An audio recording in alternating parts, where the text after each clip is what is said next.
again everyone, this is Michinatsu. Now let me strike you with an interesting fact. When you're studying English by yourself, that's actually the easiest part because it's just you're focusing on your studies alone. So what's the hardest part of learning English? Well, it's speaking English in front of other people, isn't it? That's where things get rough. That's where a lot of people struggle and end up giving up. Today, I want to share the path of how I became confident in speaking English. This video blends my personal experiences with some insights from the global bestseller Barking Up the Wrong Tree. It's a mix of my journey and some powerful advice about confidence from that book. I hope you guys enjoy this video. As always, if you have got any questions, comments, please let me know. I would love to hear what you have to say. And if you haven't subscribed to my channel yet, you're more than welcome to as well. Alright, let's get right into it. First and foremost, I have to tell you that I have struggled with confidence when it comes to English for a while. Even when hanging out with my international friends back in Sydney, I'd often find myself overthinking like, oh, should I say this? Take, took, taken. Become, became, become. Am I saying this right or do I sound weird? When I finally squeezed out my confidence, I would say to speak, I'd go home and obsess over it like, oh, did I say it right? I imagine many of you guys clicked on this video because you feel a bit of lack of confidence in your English. Let's be honest, we have some moments where we feel our confidence of slipping away when it comes to English, right? We wish like we had confidence and strong self-esteem. And then now let me share a brief yet profound quote from the book. Self-compassion beats self-esteem. By the end of this video, I'm pretty sure you will understand. Look, we talk a lot about confidence, don't we? In general, you need to look confident in a job interview or something like that. But how important is it really? Have you tried this approach to boost your confidence in English? Fake it till you make it. In the context that we have been talking about, it means acting like a native speaker. Maybe you have already tried like copying, imitating characters from movies or TV shows, or using a bit of slang here and there, and it makes you feel like you're getting close to being a native speaker, right? Or does it really?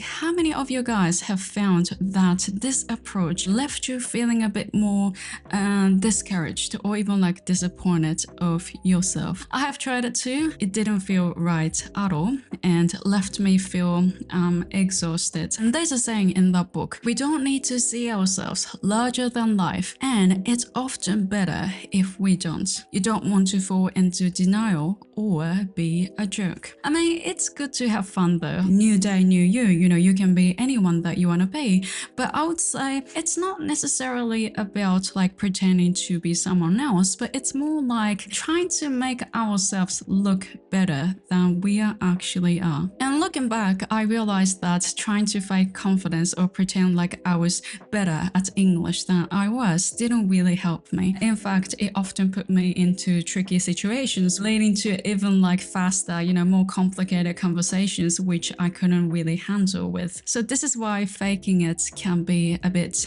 tricky sometimes. I had a dilemma for a while, like, I don't want to look like I can't speak English, but I'm not fluent exactly, which I'm aware that I can't change immediately. And I don't want to admit it, but I kind of have to. And I did some experience and tried like tweaking things here and there, and I got to learn some stuff. I started seeing some stuff more clearly. To be honest, I don't think we need to pretend like we are native speakers. When we push ourselves to pretend we are more confident in English than we really are, it actually can backfire. Here's another powerful quote from that book. Confidence is a result of success, not a cause. So confidence comes from, success that we have earned ourselves. I figured it needs to be genuine confidence. It can't be a fake confidence. And I think some people can't be bothered to earn it.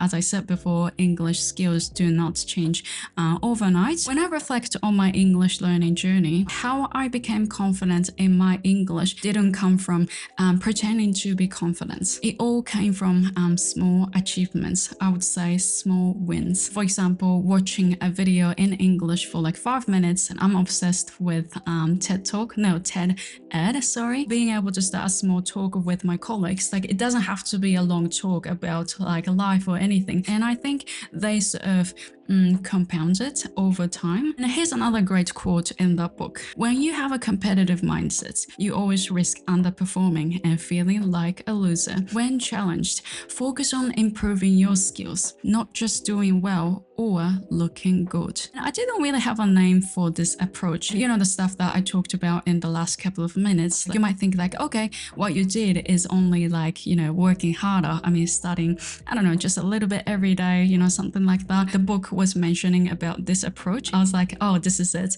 I have to share it in my video. That is self-compassion. Accepting yourself as you are and using that acceptance to motivate growth. I think this approach is kind of similar to what life coach or counselor will help you. They are never going to fix your problems. But the good thing about them is they never judge you. What they do is just they let you know where you are right now, and they're going to guide you where you want to be in the next, I don't know, couple of years or 5 years. By being self-compassionate, you can accept where you are right now and accept no matter what your current situation is. By accepting it, you can start from there. There's a line that I found really cool. Instead of pretending to be what you're not, the best answer is to focus on presenting the best version of yourself. And if I was able to add a little bit more sentence on that, I would say, then keep updating it. So ultimately, you're the one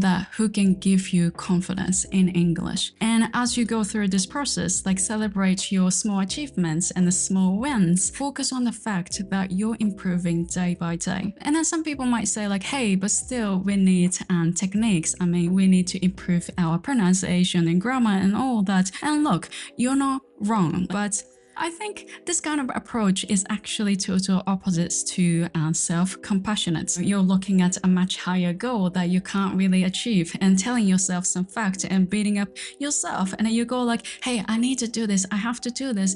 But in reality, you can't get there yet. So what you can do now is focus on what you can do right now and accept where you are right now. If I gave you a ticket to Australia so you can come to Melbourne tomorrow, and what would you do? Would you keep saying like, oh, I have to fix my pronunciation? No. How do you fight? Well, do your best to present the best version of yourself, right? Now, according to the book, in a study titled Self-Kindness When Facing Stress, they found that being compassionate with yourself was actually correlated with being wise. Not just IQ points of knowledge, but wisdom. So being the best version of yourself, which is not necessarily being perfect, will actually make you look wise. Pretending like you have confidence, aka fake confidence or self-esteem, will do no good for you. To achieve wisdom, you need a little bit more flexibility and acceptance and the learning that comes with growth. And I tell you, my journey to speaking English confidently has been about accepting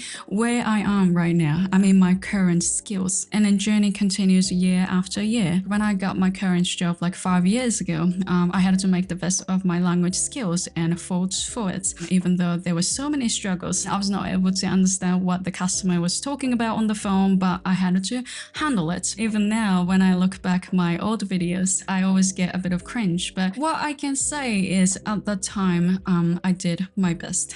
That's what I did, and I kept kind of updating it, right? I'm not sure if it's related to this video directly, but I tell you, I love my English. Like, no matter how natives or even like Japanese people judge my English, I speak English in front of the camera with confidence because I'm doing my best, you know, my best. It's not your best, it's not native speakers' best, but it's my best. I know that this love doesn't come from fake confidence, it comes from my effort and self-compassion. I'm not saying this to sort of impress you. No, what I'm trying to say here is, especially, you know, some insights from the book, the confidence came from effort and self-compassion. Self-compassion accepting where you are now is what leads to confidence, and that becomes wisdom. So self-compassion beats self-esteem. You can understand what this means now, right? Thank you for watching this video, guys. I hope you guys enjoyed it. If you did, please give me a thumbs up. And if you've got any questions, comments, please let me know. And if you haven't subscribed to my channel yet, you're more than welcome to as well. Alright, I see you in the next video soon.